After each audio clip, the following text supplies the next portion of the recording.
भारत का एक ऐसा मंदिर जहां कई सालों से एक दिया जल रहा है, वो भी बिना तेल या घी के। एक ऐसा मंदिर जहां सिर्फ एक महीने में ही 200 से 300 करोड़ रुपए दान में आ जाते हैं। भारत के सबसे अमीर मंदिरों में से एक है ये मंदिर, जहां मंदिर से लेकर वहां विराजमान भगवान की मूर्ति भी बहुत सारे राज अपने अंदर समेटे हुए हैं। हम बात कर रहे हैं आंध्र प्रदेश के चित्तूर जिले में स्थित मंदिर तिरुपति बालाजी की। दोस्तों, चित्तूर जिले के तिरुमाला पहाड़ियों में 7वें पहाड़ पर ये मंदिर बना हुआ है। मंदिर में स्थापित वेंकटेश्वर स्वामी को भगवान विष्णु का अवतार माना जाता है। यही कारण है कि तिरुमला की 7 पहाड़ियों को भगवान विष्णु के 7 सिरों की उपाधि भी दी गई है। साथ ही इस मंदिर में और यहाँ विराजमान प्रतिमा के आसपास होने वाली रहस्यमय घटनाओं की वजह से इस जगह को बैकुंठ के नाम से भी जाना जाता है। तिरुपति बालाजी का ये मंदिर यहाँ कैसे बना? कहा जाता है कि एक बार भगवान विष्णु अपनी पत्नी लक्ष्मी के साथ क्षीर सागर में अपने शेष शैया पर विश्राम कर रहे थे। तभी वहाँ भृगु ऋषि आए और उनकी छाती पर एक लात मारी।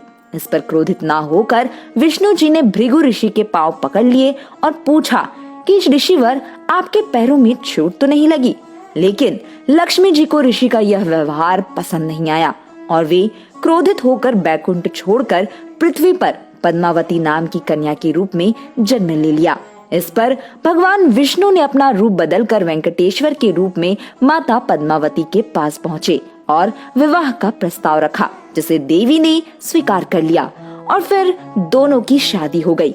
आज भी तिरुपति मंदिर में स्थित मूर्ति को आधा पुरुष व आधा महिला कपड़े में सजाया जाता है। ऐसा माना जाता है कि यहाँ भगवान वेंकटेश्वर स्वामी अपनी पत्नी पद्मावती के साथ निवास करते हैं। तो आइए तिरुपति मंदिर से जुड़ी कुछ और रोचक और रहस्यमयी बातें आपको बताते हैं। दोस्तों, मंदिर के गर्भगृह में प्रवेश करते ही दाईं ओर एक छड़ी रखी है, जिसे ये कहा जाता है कि बालाजी की माँ उसी छड़ी से उनकी पिटाई करती थी। पिटाई के दौरान ही उनकी ठुड्डी पर चोट लग गई थी, जिस पर उनकी माँ ने उस चंदन का लेप लगाया था, जो प्रथा के रूप में आज भी चली आ रही है। मंदिर की मूर्ति में वेंकटेश्वर स्वामी खुद रहते हैं और इसलिए मूर्ति के सिर पर लगे बाल असली है, जो कभी आपस में उलझते नहीं और मुलायम बने रहते हैं।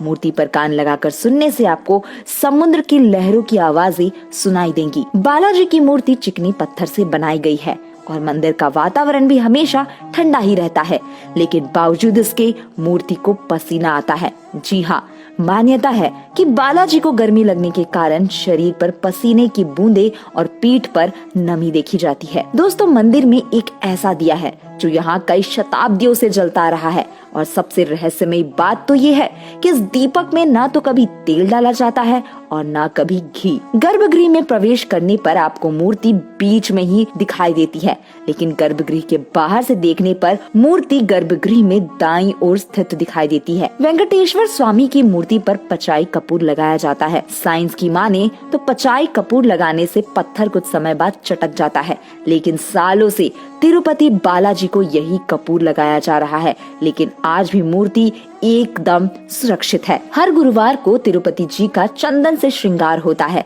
और जब ये चंदन लेप हटाया जाता है तो मूर्ति के हृदय के पास माता लक्ष्मी की छवि उभर आती है। ऐसी मान्यता है कि माता लक्ष्मी बालाजी में ही समाहित है, इसलिए प्रतिदिन मूर्ति के श्रृंगार के समय नीचे धोती और ऊपर साड़ी पहनाई जाती है। तिरुपति बालाजी की मूर्ति एक काले पत्थर से बनी है, जो देखने में एकदम जीवित मूर्ति की जैसी दिखाई पड़ती है। और ये बात जो अब हम आपको बताने जा रहे हैं, ये सुनकर आप भी हैरान रह जाएंगे। मंदिर में अर्पित किए जाने वाली चीजें जैसे कि फूल मालाएं, दूध, मक्खन, पवित्र पत्ते, सब कुछ एक ऐसे रहस्यमय गांव से आता है, जिस गांव के बारे में बाहर के लोगों को कुछ भी नहीं पता, सिवाय इसके कि ये गांव मंदिर से 20 किलोमीटर दूर है। आज तक उस गांव को न किसी ने देखा है और न कोई वहां जा सकता है। उस गांव के रहने वालों को छोड़कर किसी को भी वहां जाने की अनुमति नहीं है। इसके अलावा प्रतिमा पर जो भी फूल मालाएं चढ़ाई जाती है, उसे देखना वहां अशुभ माना जाता है, इसलिए वहां अर्पित सभी फूल मालाओं को मूर्ति के पीछे फेंक दिया जाता है। ऐसा क्यों है, इसका पता आज तक किसी को नहीं चल पाया है। तो दोस्तों, क्या आपको तिरुपति बालाजी के मंदिर के ये रहस्य पता थे? अगर आपको हमारी ये वीडियो पसंद आई हो तो वीडियो को लाइक जरूर करें।